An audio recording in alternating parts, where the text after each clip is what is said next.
سره یو څو خبرې ارز کول غواړم چې دلته کې موږ څه دپاره راغونډ شوي یو، زموږ ایم څه دی، زموږ اوبجیکټیو څه دي. سمپل بس یو څو الفاظو کې زه دغه وایم. بیا زموږ چې کوم میلمانه دي څه تشریف اوري کړی ده، او یو څو چې کوم مشران دي زموږ هغوی په لاره دي، انشاءالله عنقریب څه ټایم کې موږ ته راورسي. زموږ دلته مقصد تاسو ته معلومه ده چې دا سکول تقریبا زه په خپله پکې 2016 نه ایز ا پرنسپل ورک کوم، او شکر الحمدلله تقریبا 10 سربندیانې چې کوم د دلته کې وشوي مختلف ماشومان په سونو ماشومان شکر الحمدلله هغه دې ځای نه فارغه شوي دي، او داسې پکې د حفظ سیکشن وغیره دا شکر دا اوس هم پکې موجود دی، دا شته دی. خو بعض موږ خپل فایدې دپاره او د والدین صرف دا نه یم چې صرف د هغوی باندې احسان، خپل فایدې دپاره او څه د والدینو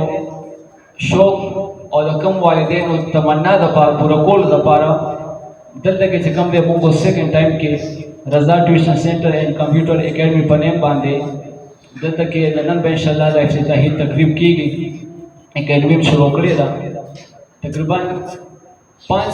5 ستمبر باندې موږ د دې ټیسټ اخیستی یو اسکالرشپ ټیسټ. هغه په دې مقصد باندې موږ اخیستی و چې دا څومره خلک دي یا آوټ سایډر دي، څومره خپل سټوډنټس دي یا څومره پیرنټس دي چې دې ټولو ته د دې پته ولګي چې دلته کې دا شی او یو شی شروع دی. نو د هغې دپاره موږ یو ټیسټ کنډکټ کړی و او خپل ځان له لږ غونته زور لږ هم زور ځان له ورکړو، او هغه ماشومان د حوصله افزایي دپاره هغې کې تقریبا موږ سره 80 ماشومان او ماشومان مختلف د کلاس 4 نه د اف ایس یو لیول پورې دا ټول ماشومان موږ سره 80 ماشومان چې کوم د ټیسټ کې پارټیسپیشن کړی و. هغې کې موږ دا ټیسټ چې کوم دی په 3 کیټګریانو باندې موږ تقسیم کړو چې کوم فرسټ پوزیشن هولډر دی، کوم هول ټیسټ ټاپر دی، هغه دپاره موږ بیا لیپټاپ کېښود، او سیکنډ او تھرډ دپاره بیا موږ د خپل اکیډمۍ د طرف نه هغوی له کیش پرایز کېښود. بقایا چې کوم ټاپ 20 سټوډنټس دي نو هغوی دپاره موږ بیا په څومره کورسز دي هغې کې چې کم کس ټاپ 20 کې راشي هغوی له سرټیفیکیټ هم ایښی دی، او 50% چې کوم دی هغوی له موږ سکالرشپ ایښی دی. زموږ اکثر تاسو ټول موږ د یو علاقې یو د یو کلي یو، هغې کې دا دلته غریبي هم ډېره ده، زیاته ده. هر سړی چې کوم دی زمیندار یا داسې ډېر څه همدا ورکو ډول ته کاروبار یا ورکو ډول ته روزګار وغیره کوي، نو په دغه بیس باندې زموږ چې ډېر زیات فیس چې کوم دی هغه زموږ 500 دی، 500 نه کم نشته او 800 نه چې کوم دی هغه زیات نشته. خو موږ بیا دا ووایو چې هغه قابل ماشومان چې هغه دا 500 600 800 فیس هم نشي افورډ کولی، نو د هغې دپاره موږ دا سکالرشپ کېښود، او شکر الحمدلله ډېر ښه تقریبا 20 منټان پکې په ډېر ښه مارکس سره چې کوم دی هغه راغلي دي. انشاءالله وایو موږ دلته اناؤسمنټ کوو. خو بچیا زه صرف او صرف تاسو ته یو خبره کوم، زه دې نه علاوه د ټیچنګ فیلډ نه علاوه زه خپل ځانې په علاقه کې زه سوشل ورکر کوم. خپل ارګنایزیشن مې د یوت ایجوکیشنل کمپلیکس پېښور په نیم باندې، او تقریبا 28 جون 2020 نه موږ هغې کې زه خپل ځانې والنټیرلی صرف د الله رضا لپاره، او په دې خبره هم الله ګواه کوم چې صرف د الله رضا لپاره او د خپل علاقې د غریب د یتیم د ښېګړې دپاره چې کوم شکر الحمدلله هغه کار موږ شروع کړی دی. هغې مقصد هم صرف همدا وي چې ما به دلته سر حارث ناصر دي سره ما چې کوم دی څو ځل کمیټمنټ شوی دی، الله دې ډېر عزت وکړي. ما به د خپل ماشومان کوم یتیمانان به ما به هغوی له وره سوچ به چې تاسو د دې دغه وکړئ، سر دې سره لږ ډسکاونټ وکړئ،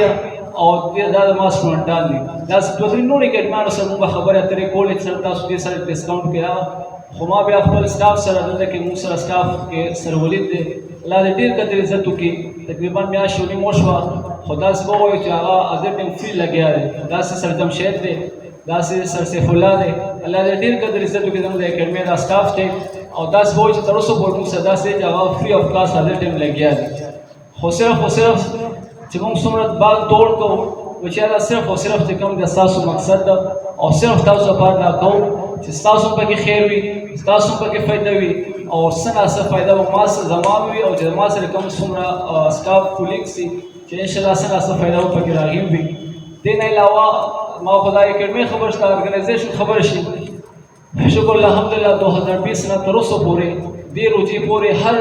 روزه کې چې کوم دی موږ تقریبا 30-40 فیملیز له چې کوم دی موږ راشن ورکو داسې اوس هم ما سره بوټان وغیره پراته وي چې دا اکټیویټیز لږ زیات وو نو دې نه فارغه شم څومره یتیمانان دي هغوی نشته دا بوټان موږ ورکو دغسې موږ کوم دسمبر میاشت وي هغې کې وله موږ چې کوم دی سویټر ډسټریبیوشن کوو دې سره سره داسې د ماشومانو لپاره موږ یو 2 ورځې فوډ فیسټیول اینډ فن میله لګولې وه چې هغې کې د تقاریر مقابله شوې وه هغه چې کوم دی موږ هغه ماشومانو له کوم حوصله افزایي دپاره تقریر ږدو دې سره سره چې کوم دی دا اوس ربیع الاول میاشت شروع ده نو هر ربیع الاول کې چې کوم دی هغې کې زموږ چې کوم دی نعتخوانۍ مقابلې کېږي نو دغه مختلف اکټیویټیز داسې انټي ډرګ اویرنس سیمینار زموږ په دې سیمه باندې بدقسمتي دا دی چې زموږ خاص کر سټوډنټ د یونیورسټي سټوډنټس کې چې کوم دی هغې کې دا نشه ډېر زیات عام شوې ده نو په دغه وجه باندې موږ د هغې د اویرنس دپاره د هغې اګاهۍ دپاره موږ چې کوم دی هغسې اګاهۍ سیمینار کوو دا